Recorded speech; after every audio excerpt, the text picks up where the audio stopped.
சந்தோஷம். இன்னைக்கு ஒரு முக்கியமான முத்ரா பற்றி தான் சொல்ல வந்திருக்கேன். ஷேப்பான முத்ரா. இந்த முத்ரானால என்ன பெனிஃபிட்ஸ் அப்படின்னா, இது செய்யும் பொழுது உடம்புலையும் மனசுலையும் இருக்கிற நெகட்டிவிட்டிஸ் எல்லாமே போய் ஒரு பாசிட்டிவ் எனர்ஜி, பாசிட்டிவிட்டி உடம்புலையும் மனசுலையும் க்ரியேட் ஆகும். அடுத்த பெனிஃபிட் என்ன அப்படின்னா,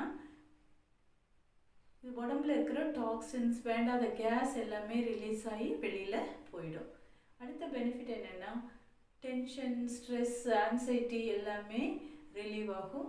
உடம்பும் மனசும் காமான ஸ்டேட்டுக்கு வரும். மைண்டு ரொம்ப ஒரு நிம்மதியான நிலையை அடையும். எப்படி செய்கிறதுன்னு பார்த்துடலாமா? 2 பாம்ஸையும் சேர்த்து வச்சுக்கோங்க. சேர்த்து வச்சுட்டு இந்த 3 ஃபிங்கர்ஸையும் மடக்கி சைடில் வச்சுக்கோங்க. இந்த இண்டெக்ஸ் ஃபிங்கர் மட்டும் 2 ஒட்டி வைக்கணும், கேப் இல்லாமல். பாம்ஸும் நல்லா அழுத்தி வச்சுக்கோங்க. இந்த இண்டெக்ஸ் ஃபிங்கரையும் சேர்த்து இப்படி வச்சுக்கோங்க. இந்த தம்பு இருக்குது, 2 தம்பையும் கிராஸ் பண்ணி இண்டெக்ஸ் ஃபிங்கரோட மேலே இந்த மாதிரி வச்சுக்கணும். வச்சுட்டு ஆக்சுவலி இந்த முத்ரா பண்ணும்பொழுது கீழ் நோக்கி வைக்கணும். கையை எர்த்து பார்த்து இப்படி வச்சிடணும். வச்சுட்டு இது ஒரு 10 to 15 டைம்ஸ் பண்ணணும். அப்படின்னா ஒரு டீப் இன்ஹலேஷன், ஒரு கம்ப்ளீட் எக்ஸலேஷன். அது 1 கவுண்ட் அப்படின்னு வச்சுட்டு ஒரு 10 to 15 கவுண்ட்ஸ் பண்ணணும். அது அப்படின்னு இப்போ பண்ணி பார்க்கலாமா? ஒரு டீப் இன்ஹலேஷன், நல்லா மூச்சு நல்லா உள்ளே எடுத்துக்கோங்க.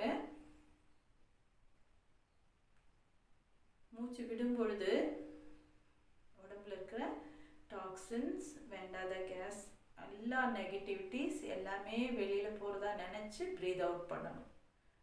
Deep inhalation, complete exhalation. Deep inhalation,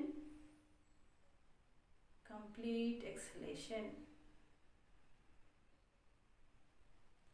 The daily continuous 10 to 15 times daily the breath எடுத்து பண்ணும்பொழுது உடம்புல இருக்கிற டாக்ஸின்ஸ், கேஸ், எல்லா நெகட்டிவிட்டிஸும் போய் ஒரு மைண்டும் உடம்பும் ஒரு காமான ஸ்டேட்டுக்கு வரும்.